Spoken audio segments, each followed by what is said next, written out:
Not gonna lie to you guys. I am pleasantly surprised, dare I say, borderline shocked that my 2015 Queen Mary University of London uh, soccer sweater still fits. I was let's just say a bit more fit back then when I was playing college soccer in London and then also in New Jersey. So that's nice. What's going on, everybody? Welcome back. Today we're here to talk about two big kind of breaking news stories. One incoming, one outgoing. We have FC Dallas nearing a deal to break their club record to sign Croatian international forward Petar Musa from Benfica, and we have English clubs lining up for Duncan McGuire of Orlando City. I don't really know which one we're going to start with, so I'm going to flip a coin. Heads we go the incoming, tails we go outgoing. Tails, I think. Yeah, tails, if you trust me. English Championship club Sheffield Wednesday had a bid rejected by Orlando for center forward Duncan McGuire. McGuire just made his U.S. international debut in January. He made his first professional season last year, won a starting role with Orlando, had just an excellent season. He's kind of a breakout star. They had talks for a new contract. They are not very close. Nothing is imminent there. And there are several teams in Europe that are very interested in Duncan McGuire. And Sheffield Wednesday, with a few days left in the transfer window, officially made an offer that was rejected out of hand. There wasn't any negotiations. Orlando felt that Sheffield Wednesday were not close to their valuation and were not close on their kind of payment structure. This is an interesting one. Sheffield Wednesday, as I pull up the championship table right now, they're in the relegation zone. They are 6 points adrift of that line. They are desperately searching for a number 9 who can come in and potentially save their season if from relegation. We'll kind of see where that goes. I'm not sure that Sheffield Wednesday is going to have the money to convince Orlando, and then again they would have to pay Duncan McGuire something that convinces him to come, and then also present, I guess, assurances of exit clauses if they get relegated, right? Like, so there's a lot there. I wouldn't expect much more from Sheffield Wednesday, but they identified Duncan McGuire as somebody who could save their season. There is a few days left in the transfer window, and this is not the only English Championship team that is interested in Duncan McGuire. As I've reported before, Blackburn had a few loan with purchase options offers rejected. I don't really see why it makes sense for Orlando City to do a loan. He's their starting center forward. It's not like they want him to leave, right? Like, they're open to it. It's got to make sense for everybody if that happens. And I don't really see how a loan makes sense, but maybe I'm wrong. We'll see if Blackburn kind of comes back in over the next few days. They sit 18th in the championship, but they're 8 points clear of the relegation zone. Now, they're not safe by any means. They still have to pick up more points, but with 18 games left or whatever it is in their season, things would have to go terribly, terribly wrong for them to miss out. And then again, if they were to sign Duncan McGuire, the idea would be they push again for promotion next year and hopefully have a better season. There are some other teams that have interest. I don't know if any offers are coming in. And again, I want to say it, I don't know if any new offer from Blackburn is coming, but this is definitely kind of an active thing, the Duncan McGuire situation. We'll see what happens over the next few days. Again, the January transfer window closes on February 1st. In England. So again, definitely keep paying attention to this, and there should be more updates. But as for now, Sheffield Wednesday, bid rejected. Orlando City don't want to lose him, but they'd play ball if the right offer came in the same way that they did for Daryl Dike a few years ago. Orlando seemed to be maneuvering to be in a position to bring in a DP center forward. They've already loaned out U22 initiative signing Gaston Gonzalez. So now they would just need to buy down one of the remaining 2 U22 initiative players, and they could add senior DP without any restrictions. So that's another one to watch. We'll kind of see what happens. But Duncan McGuire, Orlando City center forward spot, it's definitely in flux right now. I think perfect scenario for Orlando is that Duncan returns and Duncan is happy. I think all parties would be a new contract, I guess, but who knows? Maybe a perfect solution would be a really nice transfer for all parties. So we'll figure it out as desperation hits over the next few days before the transfer window closes. Our other piece of breaking news, FC Dallas. I reported that FC Dallas are nearing a club record deal to acquire Croatia international center forward Petar Musa from Benfica. And the deal would be around $9.5 million up front. There could be add-ons. I know Fabrizio Romano reported it was a little higher. But we'll see when that deal gets done. If that deal gets done, of course. They're confident. They're confident, but all these teams, particularly with the club record deal, they're not going to say too much until the documents are signed and approved and he's holding up a shirt in an official announcement. It's looking good. The Dallas have been working on this for weeks. When it was kind of clear at the beginning of the month that Musa was going to be available to move on because he hasn't gotten a ton of regular playing time with Benfica, there was a lot of teams, were trying to sign him this month. There's several in Italy, and I'm sure that there's a bunch that I don't know about. Dallas had to beat several teams. They came in with a very strong financial offer both to Benfica and to the player, which is very encouraging for a team like Dallas, who have been, I guess, criticized in the past for their spend or lack thereof, or their standing among other MLS teams in spend. Like, I criticized them last year. They could have signed a DP forward and they didn't, and the season didn't go so great.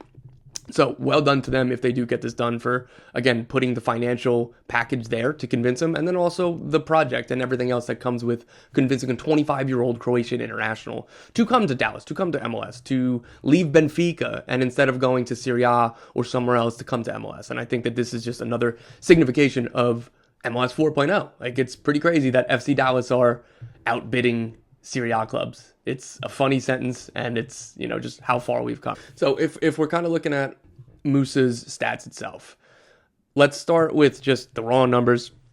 5 goals and 2 assists in 516 minutes in the league this year for Benfica. He's just not playing regularly enough.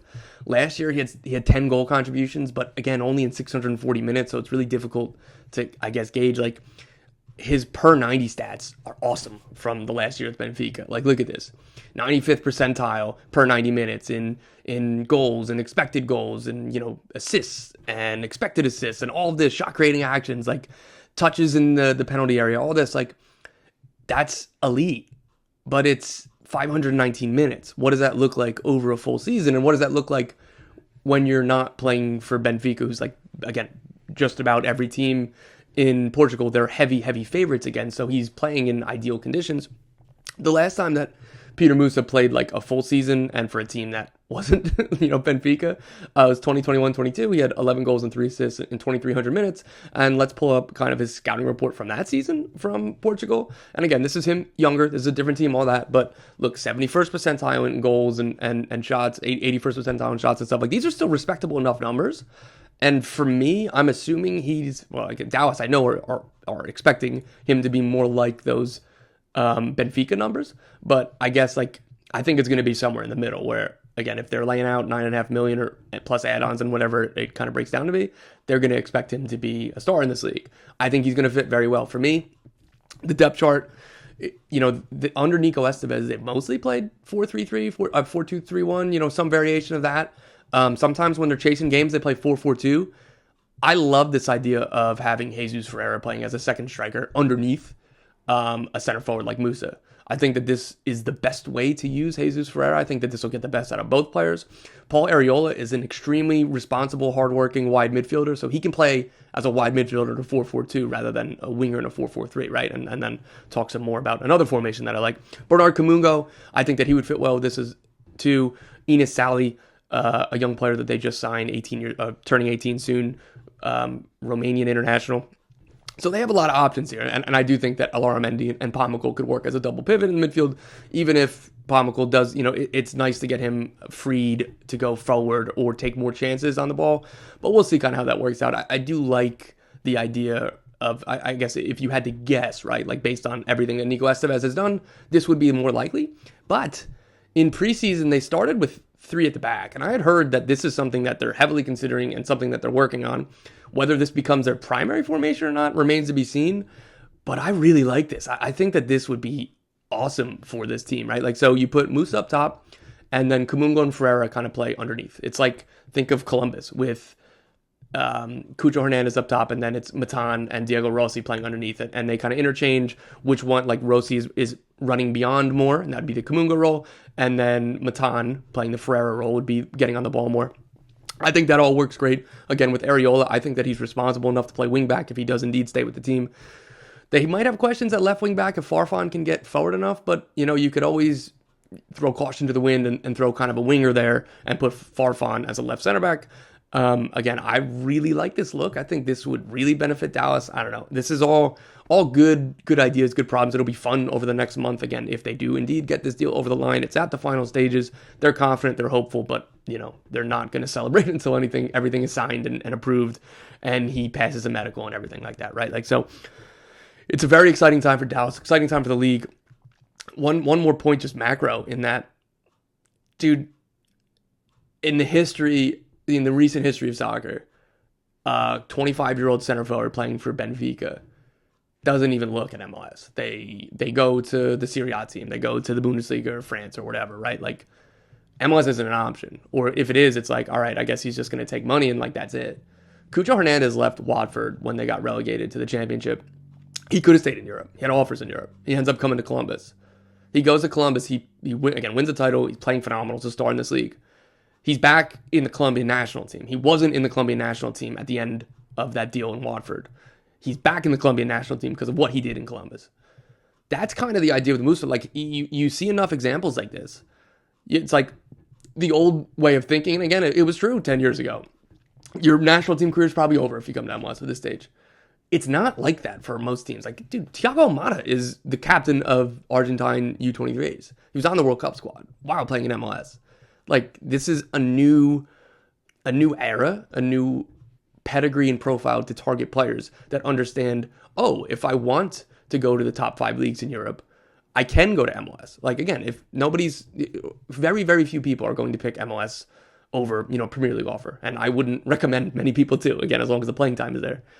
But would you rather play, like, you could go to Belgium, or you could stay at Benfica, you could go to another Portuguese team, or you come to MLS, make some good money, have a good lifestyle, continue developing, and then go back to Europe in a few years, right? Like, so I think this is a super interesting strand, and it's something to, again, keep an eye on. I'm going to try to keep pointing it out whenever I see it, but this is just about my favorite kind of profile and pedigree for MLS teams to be targeting at this point, because, again, it's a big outlet. It is a risk for any club to put up $9.5–10 million, but this isn't a depreciating asset. This is somebody that, again, if things go terribly, terribly wrong, what's the floor here? 5–6 million, right? Like, I don't know. I love this by Dallas. I think it's very ambitious, and again, we'll see how it goes.